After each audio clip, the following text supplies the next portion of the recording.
สวัสดีครับขอต้อนรับเข้าสู่ช่อง YouTube ดีคักครับมีช่อง YouTube ดีคักจะพาพี่น้องไปร่วมบริจาคทำบุญครับ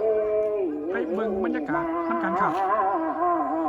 มารวมทำบุญซื้อยาเทียมปูลานวัดครับเพราะว่ามันลื่นครับย่ามฝนตกมาครับเลยจะพาพี่น้องมาเบิ่งบรรยากาศที่เป็นรวมบริจาคทำบุญครับเบิ่งรถหมอลำขอเขาไปนำกันสองครับขอบคุณหลายๆเด้อพี่น้องกูมาโน่นมาหน้าบริจาคละบ่ย่ายกูอันใดมากกับบ่าวมาเด้อมูเสือเหมือนตอนได้บุญกันมาแล้วเรียกแล้วงานกับมาโน่นมาหน้าท่าน้ำพอถิ่นเมดาพวกธรรมการหมู่บ้านเพิ่นรอหน้าพี่น้องอยู่ศาลากลางบ้านหมู่เก่าให้พี่น้องมากินข้าวกินน้ำแล้วฝากลูกฝากหลานมาก็ได้บ่เป็นหยังมาร่วมบุญกันบนสีโลกนี้โหาเงินไปซื้อกับข้าวกับน้ำเลยต้อนพี่น้องคือมันมายามผู้ใดนี่อันใดก็เอามาทานเนาะขอบคุณหลายๆเด้อให้ได้บุญหลายๆผู้มาทานก็ได้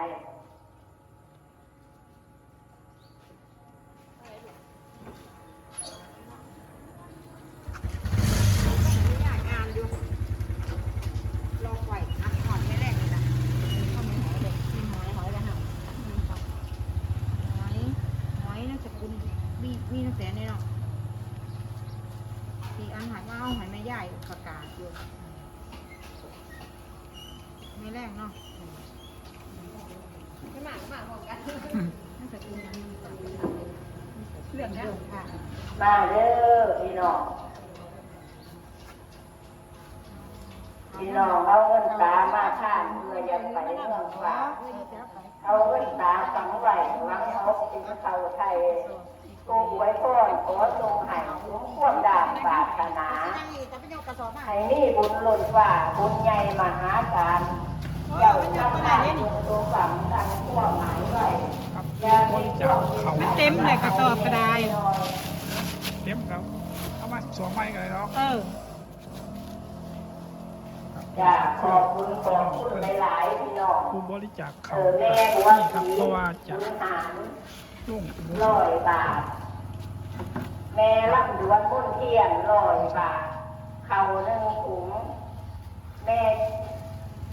กีฬาวันบอกใส่น้ำ200 บาท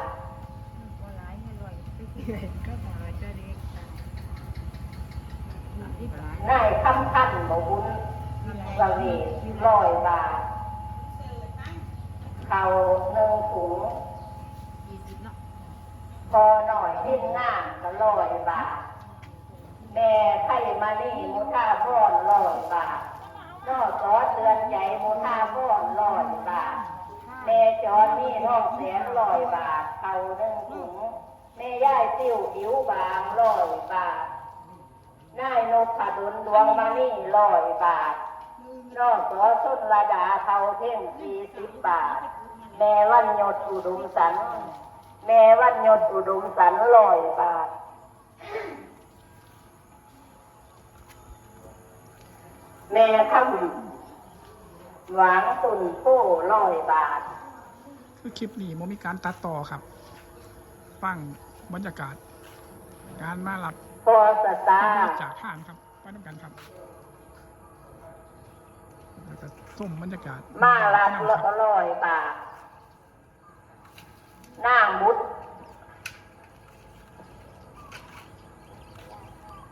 ตรยาภาคกำลังงาม100 บาท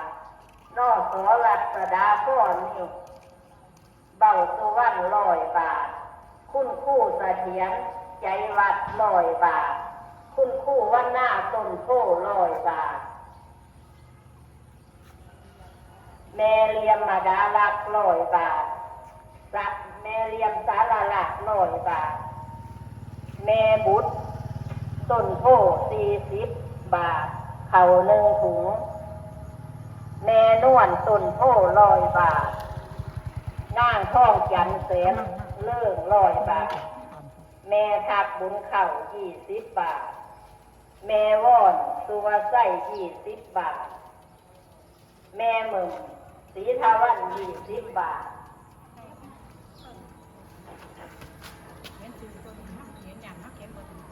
แม่แหม่งท่องสาย100 บาทแม่อิง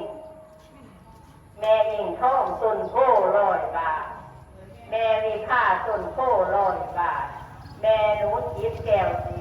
50 บาทเข่า1 ถุงแม่สุภาพหวังผล20 บาทพอม่นน้ำแข็งว่าลีเท40 บาท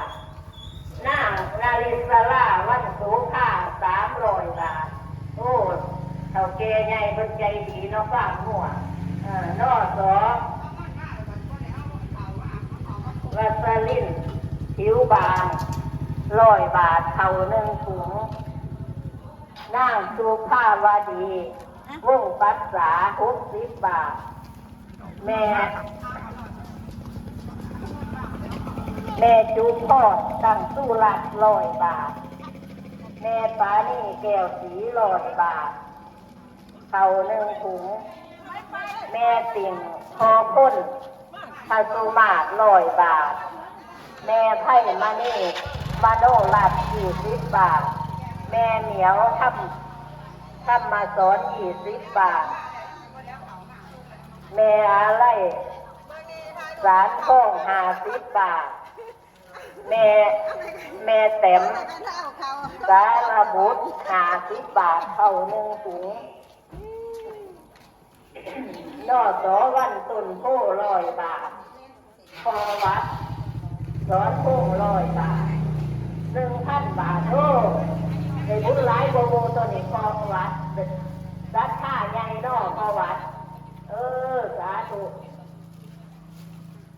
พอวัดสอนโพ1,000 บาทแม่เดือนก้นเยี่ยม50 บาทหางเตืองแม่อยู่พินมาดาลัก100 บาทพอสุวรรณสีสุวรรณ100 บาทแม่นั่นท่าโอ้ทาลิน100 บาทแม่น่ะแม่บุญนาคอยู่พิน300 บาทเอา1 ถุงแม่อาโลดของน้อง100ทำหนัก100 บาทนอสอปลาบ้อนรัดสางาม100 บาท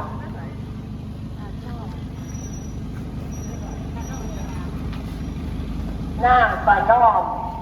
ท่านเลิศ100 บาทเข่า1 ถุงนางอาลั่นแก้วเที่ยง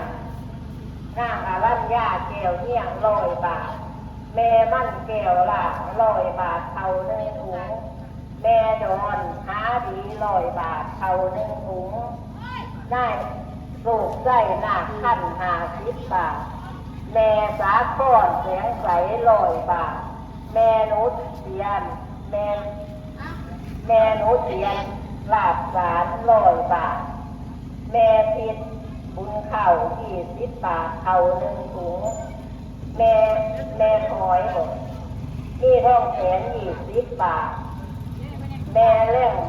องทำ100 บาทครับ สา สำหรับคลิ ธุ ปนี้ ขอให้ ขอ บุญ จบ นำ เพียง หมู่ แค่ นำ นี้ คู่ ครับ พี่ ข น้อ อง บคุ บุ ณ ญมาก ผู้ที่มาบริจาคทาน ทำบุญเลยนี่ สำ ให้ หรับ อายุเงินนักสุขะตลาดเย็บตอนไหนปวดตอนไหนเจ้าสาวมือนี่ที่ปวดยาปวดรักษาสิ่งขาดข้องมาในตัวด้วยขอด้วยน้ำตาลังมากคือหนาผู้บริสุทธิ์มากมาเด้อพี่น้อง